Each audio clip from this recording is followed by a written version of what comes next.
তোমার দুই ছেলে, এক ছেলে মারা গিয়েছে, তুমি কি আরেক ছেলেকে না খাইয়ে রাখবে? কেন রাখছো না? তার সঙ্গে তোমার সম্বন্ধ আছে। তো ভগবানকে এমন আমি রাখছি কেন? তার সঙ্গে আমার কোনো সম্পর্ক হয় নাই, এই আসল কথা। ভগবানকে আজও আমরা ঘরের সদস্য ভাবতে পারি নাই। মহাপ্রভুর পার্ষদ গোবিন্দ ঘোষ 5 বার সেবা দিতেন ভগবানকে।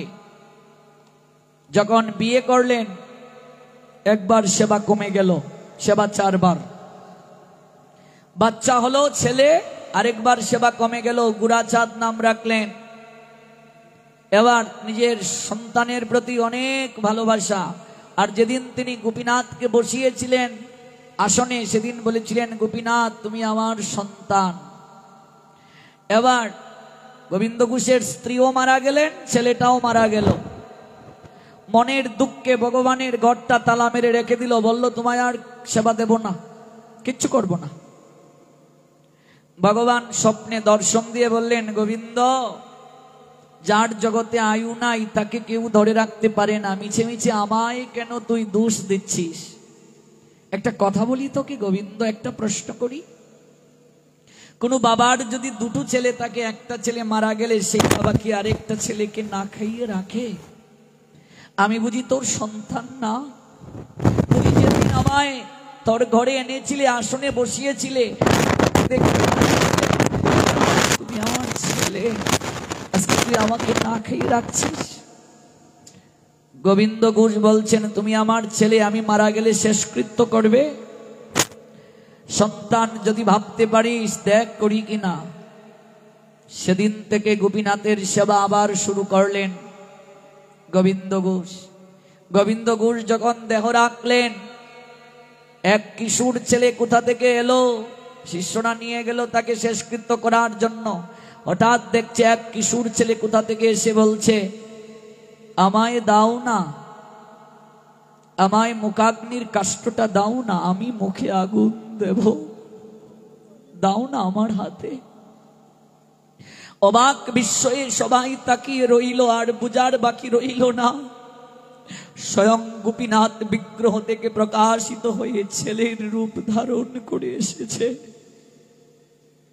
আজ অগ্রদ্বীপে যাবেন, পূর্ব বর্ধমান, পশ্চিমবঙ্গ রাজ্য, গোপীনাথের বিগ্রহটা আজও সেখানে আছে।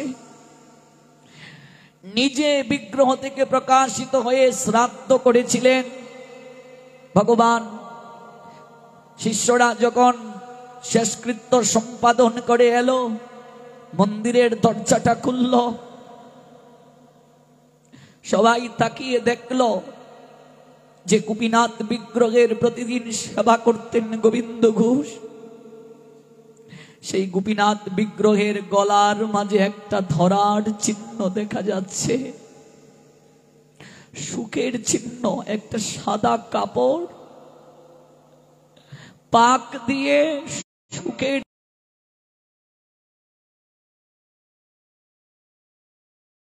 ভালোবেসেছিল, সন্তান রূপে গৃহে বসিয়েছিল। আজকে আমার পিতা আমায় ছেড়ে জগৎ থেকে চলে গেছে। আমরা তো ভগবানকে আজও ঘরের সদস্যই ভাবতে পারিনি গো। এটাই হচ্ছে আমাদের সবচেয়ে বড় দুঃখ, এটাই সবচেয়ে বড় দুর্দশা। কেউ যদি ভগবানকে তার ঘরের সদস্য ভাবতে পারত, কখনো এই কার্যগুলো করত না। প্রীতির রাজ্যে বিচার থাকে না রে বাবা, প্রীতিটা মুখ্য। বিনা প্রেম সে নাহি মিলে নন্দ লালা, নন্দের নন্দনকে পেতে গেলে প্রেম প্রয়োজন। প্রেম ব্যতীত আর কিচ্ছু দ্বারা পাওয়া যায় না। শ্রীবাসের ছেলেটা মরে গিয়েছিল, আমরা তো সবাই জানি। সংকীর্তন যজ্ঞ চলাকালীন সময় পর্যন্ত মালিনী কান্না করেছিলেন। শ্রীবাস অন্দর মহলে গিয়ে বলছেন, মালিনী ক্রন্দন বন্ধ করো।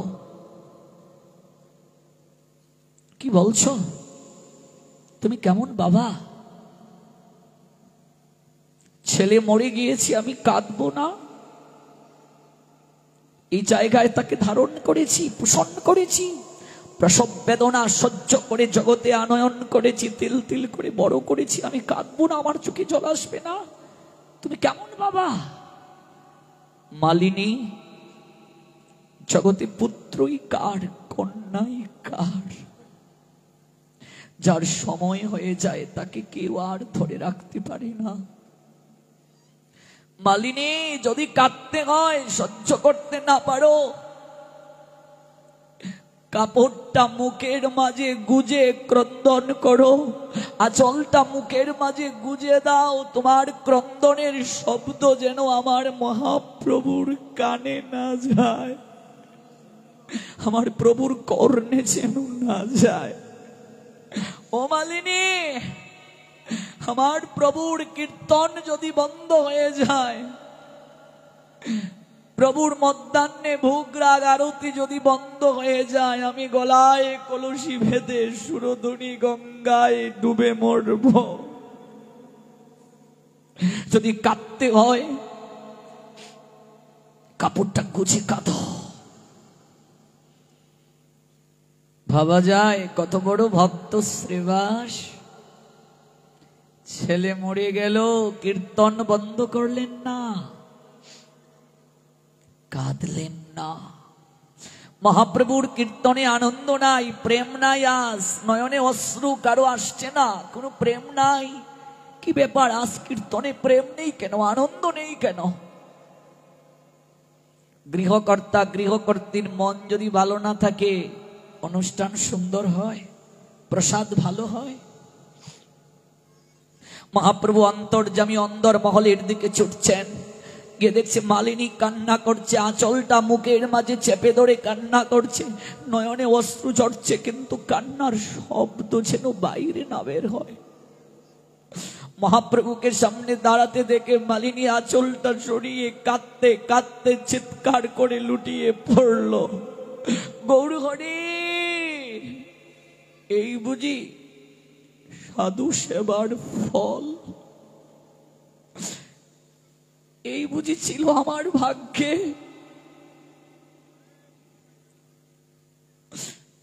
কে আমায় আজ থেকে মা বলে ডাকবে?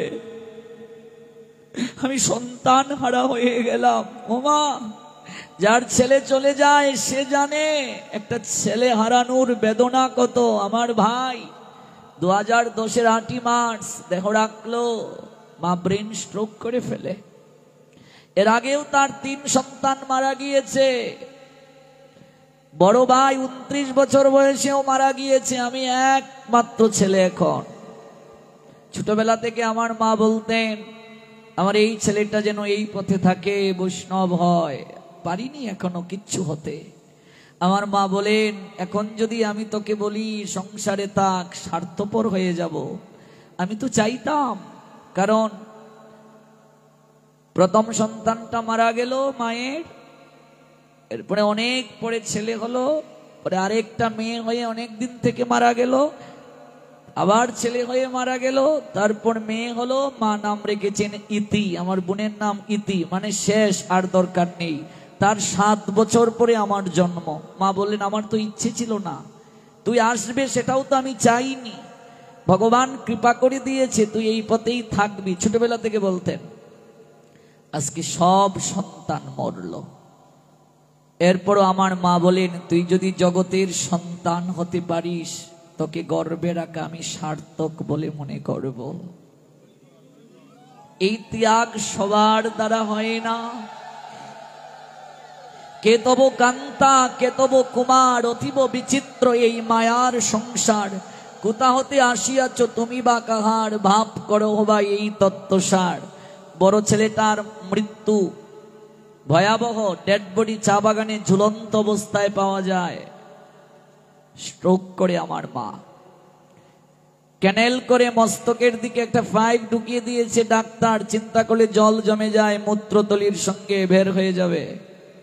দীর্ঘ 7 বছর বিছানায় ছিল। প্রণাম দিয়ে প্রতিদিন গোবিন্দকে বলতাম, একটা প্রণামও যদি তোমার কাছে কোনোদিন যায়, আমার মা যেন সুস্থ হয়ে একটা ভাগবত পাঠে বসে হরি কথা শুনতে পারে। আজকে আমার মা, ডাক্তারও বলেছে এইভাবেই থাকবে। একটা অনুষ্ঠানে যাবে, নৌকা করে, কমিটি বলছে আপনার মাকে একটু দেখতে চাই। নৌকায় লাঠি বর্দি নিয়ে তুললাম, সারা পথ কান্না করলাম, ঠাকুর কে বলছে ভগবান ডাক শুনে না, আমরা ডাকার মতো তাকে ডাকতে পারি না। নৌকা ভিড়লো, তিনি লাঠি ছাড়া হেঁটে হেঁটে গিয়ে উঠলেন। ডাক্তার অবাক হলো। বর্তমানে তিনি সম্পূর্ণ সুস্থ, আমি গেলে রান্না বান্না করে প্রসাদ পাওয়াতে পারেন। কি বলছে ভগবান ডাক শুনেন না, আমরা তাকে ডাকার মতো ডাকতে পারি না। যার সন্তান হারিয়েছে সে জানে সন্তান হারানোর বেদনা কত কষ্ট। এখানে কোনো মা যদি সন্তান হারায় সে জানবে। মালিনীর বুকটা ফেটে যাচ্ছে, গৌর হরি আমায় মা বলে কে ডাকবে? মনে রাখবে, আমি আমার ভাইকে হারিয়ে পাগলের মতো ছিলাম। তখন আমি ইন্টার ফার্স্ট ইয়ার পড়ি। একমাত্র গীতা আমায় বাঁচিয়ে রেখেছে। একমাত্র ভগবানের অহৈতুকী কৃপার গ্রন্থ পারে মানুষের দুঃখ ভুলিয়ে দিতে, যন্ত্রণা ভুলিয়ে দিতে। আমায় মা বলে কে ডাকবে? গৌর হরি, তুমি তোমার পুত্রকে ফিরে পেতে চাও মালিনী। কোন মা চায় না তার হারানো পুত্র ফিরে আসুক, তাকে মা বলে ডাকুক। আমিও চাই। আলতু করে গৌর হরি শ্রীবাসীর পুত্রের ললাটে স্পর্শ করলেন। সঙ্গে সঙ্গে শ্রীবাসীর পুত্র আবার জীবিত হয়ে উঠল। গৌর প্রেমানন্দে চোখটা মেলে সর্বপ্রথম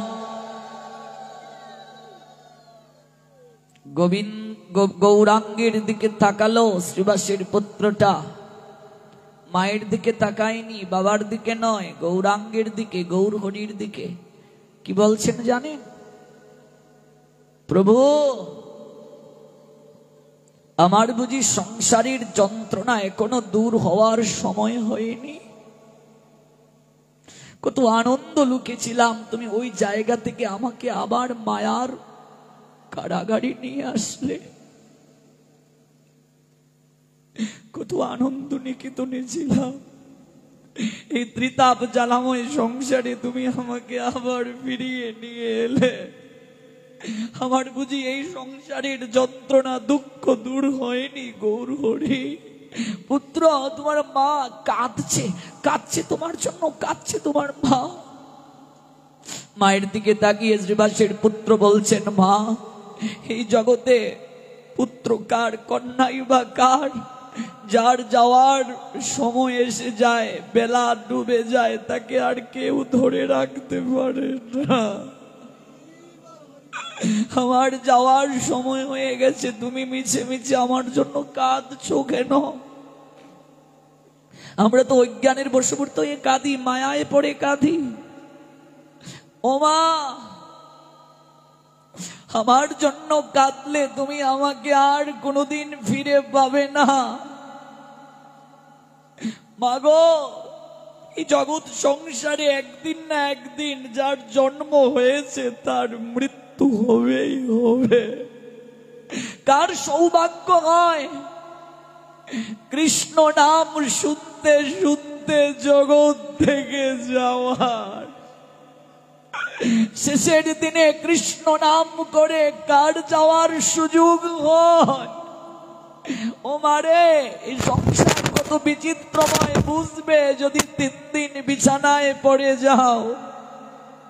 আদরের ছেলেটা কদিন টানবে, বৌমা কদিন সেবা করবে। তাই প্রতিদিন রাধা মাধবের প্রার্থনা করো, ভাগবতে আস নয়নের জল দিয়ে কেঁদে কেঁদে জানিয়ে যাও, ঠাকুর গোবিন্দ, জগতে এই দেহরথ অচল হওয়ার আগে যেন তোমার নামটা নিয়ে জগৎ থেকে যেতে পারি।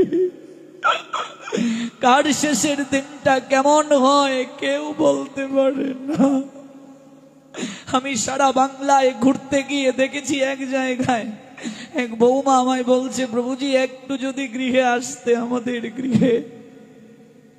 ভেতরে প্রবেশ করে দেখি একটু দুর্গন্ধ, রুম স্প্রে দিচ্ছে বারবার, গন্ধ যাচ্ছে না। উত্তরে দিয়ে নাকটা চেপে ধরলাম, এ তো গন্ধ কোত্থেকে আসে। গিয়ে দেখি শাশুড়ি বিছানায় পড়া। ও মা, শরীরটা পচে গেছে রে। বড় বড় মাছি আছে না, ফলমূলের মাঝে বসে ভন ভন করছে, তার আবার শক্তি নাই, কীট হয়ে গেছে, দুর্গন্ধ। একটা করুণ শব্দ মুখ থেকে বের হলো। বধূমাতার শাশুড়ি শুধু বলল, আমায় বিদায় দাও। দৃশ্যটা দেখে আমার চোখ বেয়ে সেদিন জল চড়েছিল। আমার যে কি অনুভূতি হয়েছিল বোঝাতে পারবো না। আর আমি ভগবানকে বলেছিলাম, গোবিন্দ, না জানি আমার শেষের দিনটা কেমন হয়, না জানি আমার শেষের দিনটা কেমন হয়। তাই আমরা সবাই এই ভাবনাটা নিয়ে যাব, মারে জগতে তার মতো ভাগ্যবতী নারী আর কেউ নাই, ভাগ্যবান বাবা কেউ নাই, পুরুষ কেউ নাই, যে শরীর সচল থাকতে গোবিন্দের নাম নিয়ে যেতে পারে। এর থেকে সৌভাগ্য আর কিচ্ছু নেই। যাই করো জীবনে, যদি সুস্থভাবে মরতে পারো গোবিন্দের নাম নিয়ে, এটাই সৌভাগ্য। কিন্তু আমি জীবন দশায় যদি কৃষ্ণ নাম না করি, শেষের দিনে আমার মুখে নাম আসবে। অভ্যাস যুগ না অবলম্বন করলে গোবিন্দ কি আমায় নিতে আসবে রে মা? শ্রীবাসের পুত্রকে দেখে বলছে, মা, কজনের সুযোগ হয়, সৌভাগ্য হয় কৃষ্ণ নাম শুনে জগৎ থেকে যাওয়ার? মৃত্যু তো একদিন হবে। আমি কত সৌভাগ্যবান দেখো, আমি কৃষ্ণ নাম শুনতে শুনতে আঙ্গিনায় কীর্তন চলছে, আমি যেতে পেরেছি। ও মা, তুমি জানো কি না, এই নদিয়া বিহারী গৌরহরি কে তুমি জানো কি না? আমি জেনেছি মা, আমি তাকে দেখেছি শেষকালে, আমার অন্তিম সময়ে আমি তার স্বরূপ দেখেছি। যদি কাঁদতে হয় আমার নামে না কেঁদে একবার গৌর বলে কাঁদো। যদি কাঁদতে হয় একবার নিতাই বলে কাঁদো। যদি কাঁদতে হয় একবার হা কৃষ্ণ প্রাণ কৃষ্ণ বলে কাঁদো, হা রাধে শ্রী রাধে বলে কাঁদো। আমি যাই মা, আমি যাই। শ্রীবাসের পুত্রটা আবার মৃত্যুর কোলে ঢলে পড়ল। ভাবা যায়, অনুভব করা যায়? ভাবুন, অনুভব করুন। শ্রীবাসীর নয়নে জল এলো না, কীর্তন বন্ধ করলেন না, সেবা বন্ধ করলেন না। কতটা ভক্ত ছিল, সম্বন্ধ ছিল গৌরহরির সঙ্গে তার।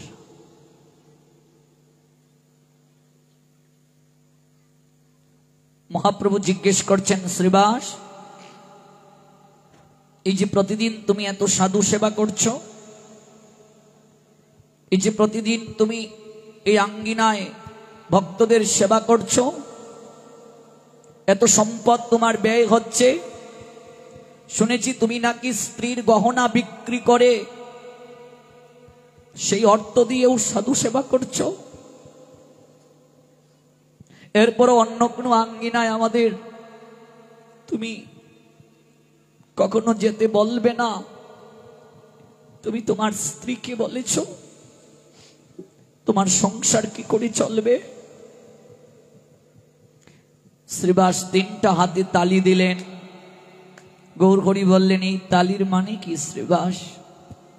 শ্রীবাস বললেন, প্রভু, একদিন অপেক্ষা করব।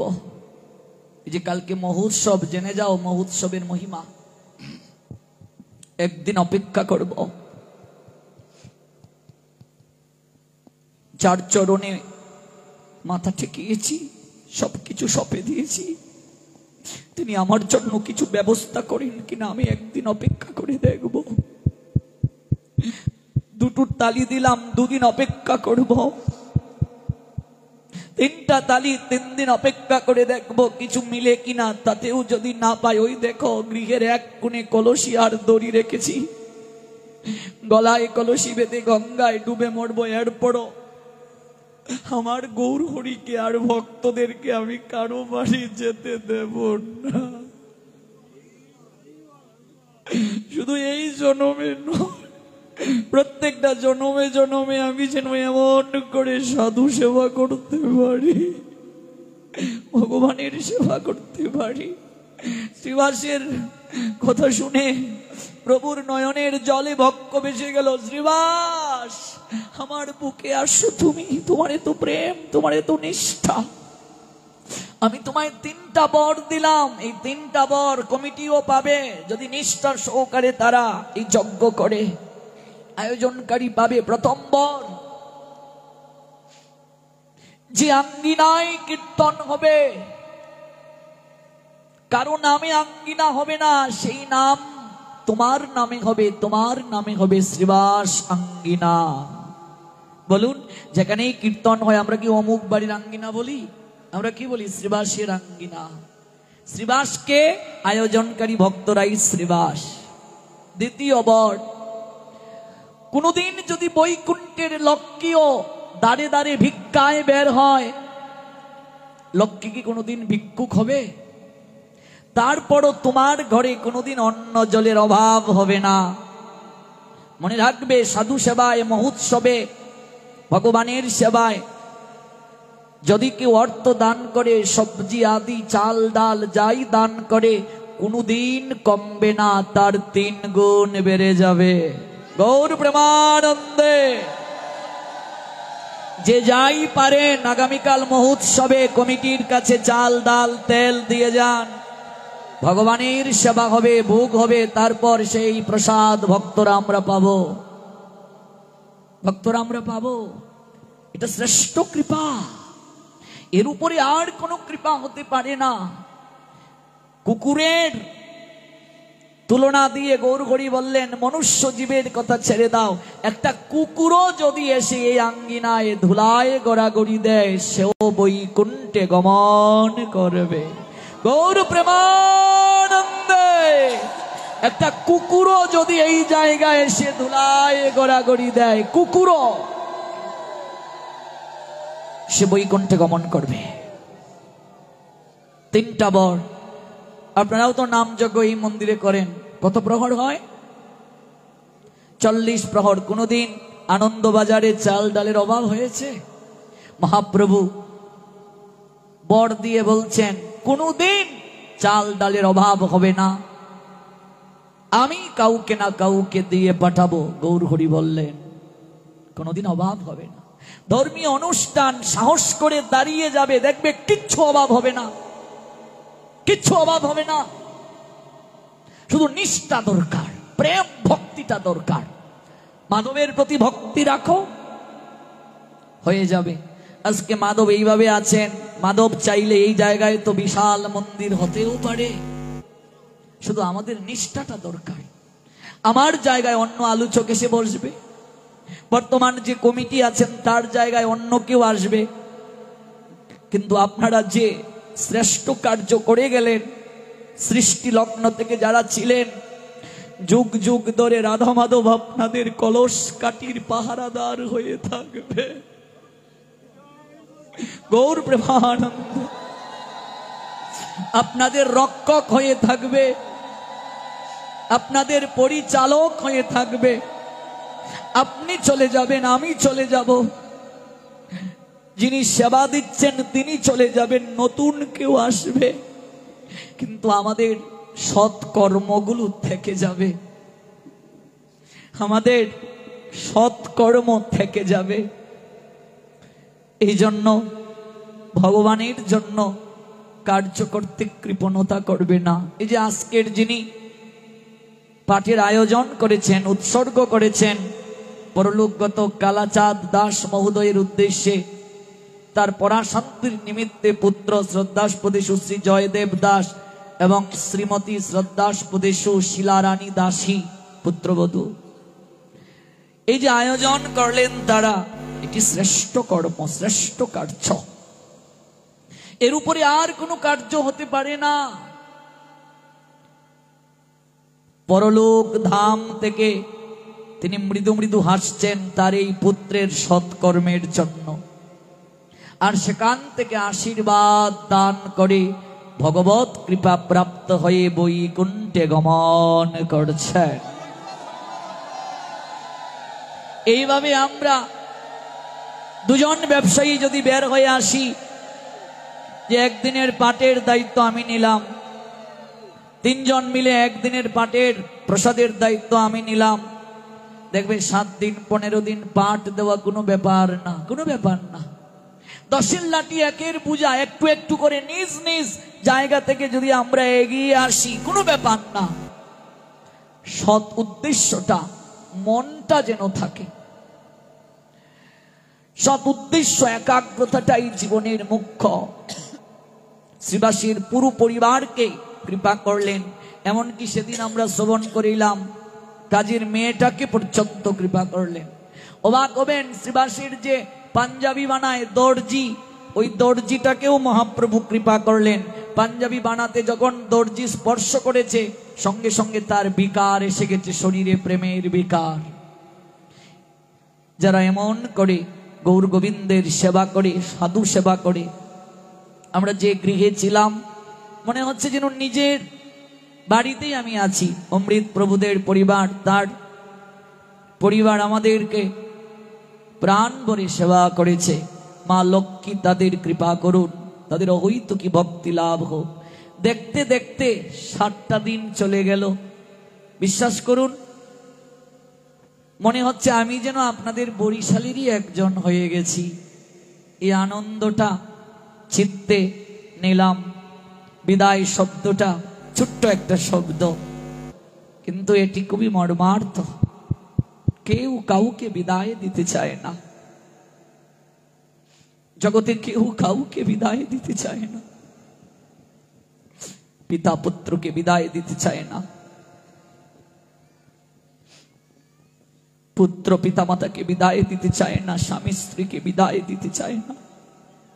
তার থেকে বড় কথা জানো, ভগবান কখনো ভক্তকে বিদায় দিতে পারেন না।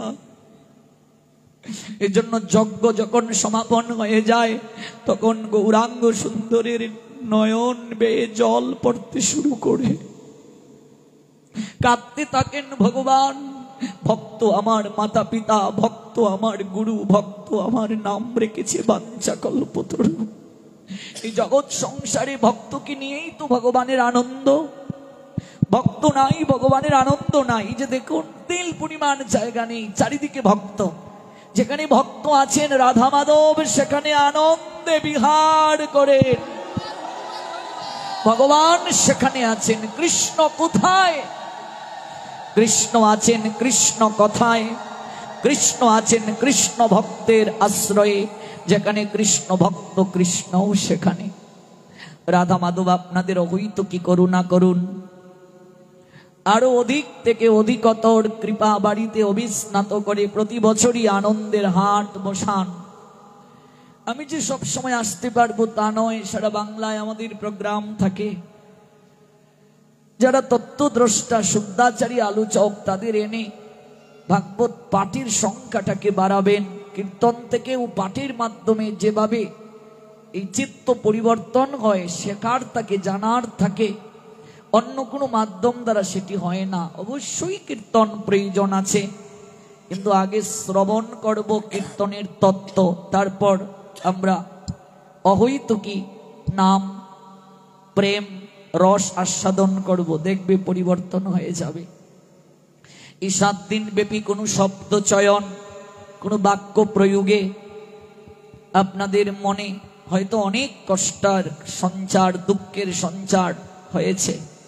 আপনারা আমাকে অদম জেনে বৈষ্ণব অপরাধ থেকে ক্ষমা করে দেবেন, মার্জনা করে দেবেন।